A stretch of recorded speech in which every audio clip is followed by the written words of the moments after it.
Pernah kepikiran nggak, apa sih yang bikin kita Homo sapiens jadi penguasa planet ini? Kita kan nggak punya cakar tajam, taring besar, atau lari yang super kencang. Tapi entah kenapa, kita ada di puncak rantai makanan. Nah, siap-siap, karena kita akan bongkar rahasia kekuatan super kita yang mungkin nggak pernah kalian duga sebelumnya. Disclaimer dulu ya, konten ini adalah rangkuman dari sumber-sumber yang udah saya tulis di caption. Jadi, apa dong kekuatan rahasia ini? Lupain dulu soal kekuatan fisik atau kemampuan terbang. Jawabannya tuh ada di sesuatu yang jauh lebih mendasar tapi juga jauh lebih kuat. Yuk kita mulai perjalanan ini untuk mengungkapnya. Petunjuk pertamanya justru tersembunyi di keterbatasan sosial kerabat terdekat kita, para primata.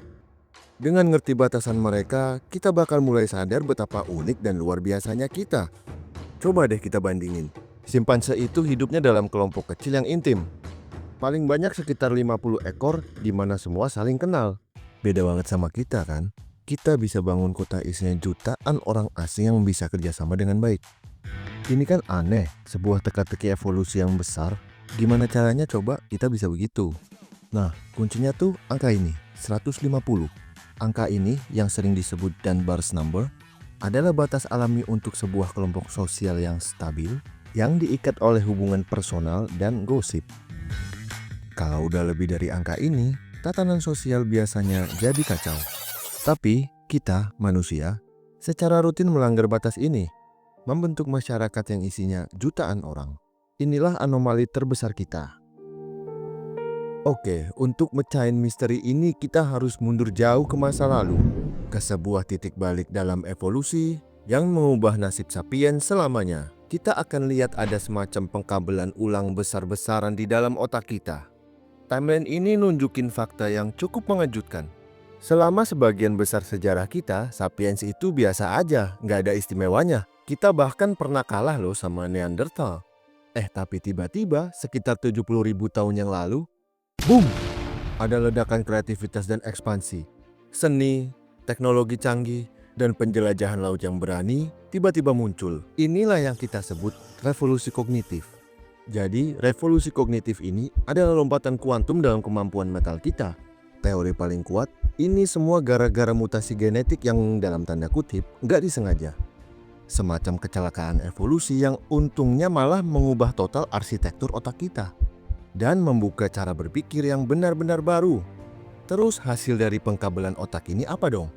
Sesuatu yang kita pakai setiap hari sampai kita anggap remeh. Bahasa. Tapi ini bukan sembarangan bahasa loh yang kita bicarakan di sini. Bahasa kan nggak langsung canggih ya. Awalnya mungkin simple banget, cuman buat ngasih peringatan. Kayak, awas ada singa. Lama-lama berkembang jadi alat sosial. Ya buat ngegosip, biar geng tetap kompak. Tapi lompatan sebenarnya, kekuatan super kita adalah kemampuan untuk ngomongin hal-hal yang nggak ada. Fiksi. Kemampuan untuk bilang singa adalah roh pelindung suku kita. Dan kita punya buktinya.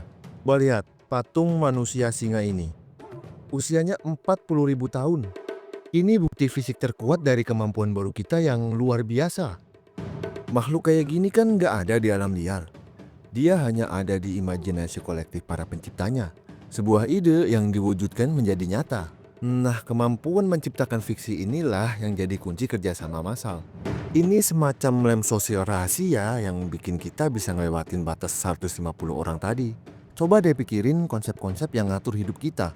Negara, uang, hak asasi manusia. Nggak ada satupun dari ini yang ada bentuk fisiknya. Kalian nggak bisa menyentuh negara atau keadilan.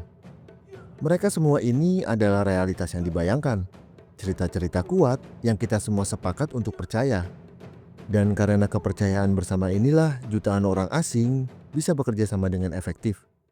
Oke, ini mungkin kedengarannya agak absurd ya.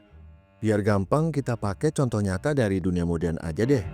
Sebuah perusahaan retail. Ini Alfamart, sebuah perusahaan retail dengan puluhan ribu karyawan di seluruh penjuru negeri. Tapi coba kita ajukan pertanyaan absurd ini. Alfamart itu apaan sih sebenarnya? Apakah Alfamart itu toko-tokonya, barang dagangannya, karyawannya? Bukan. Bayangin deh kalau barang-barangnya dihancurkan, tokonya dibakar, semua karyawannya dipecat.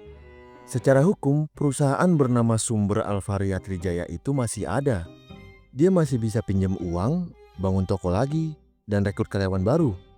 Alfamart itu adalah sebuah legal fiction, sebuah entitas yang lahir dari cerita yang dibuat oleh para pengacara, diabadikan dalam dokumen-dokumen legal dan dipercayai oleh kita semua. Dia nggak punya tubuh fisik, tapi dia bisa punya properti, bahkan bisa dituntut di pengadilan. Ini kayak hantu yang OP parah, sebuah cerita yang bisa membentuk dunia nyata kita.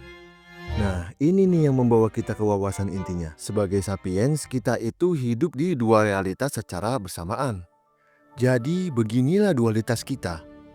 Ada realitas objektif, sungai, pohon, singa, terlepas dari kita percaya atau tidak.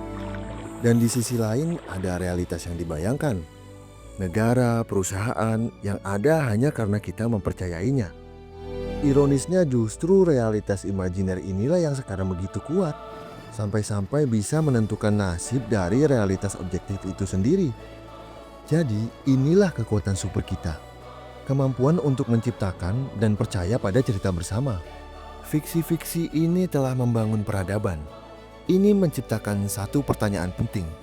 Dengan kekuatan untuk membentuk realitas di tangan kita, cerita apa yang akan kita tulis selanjutnya?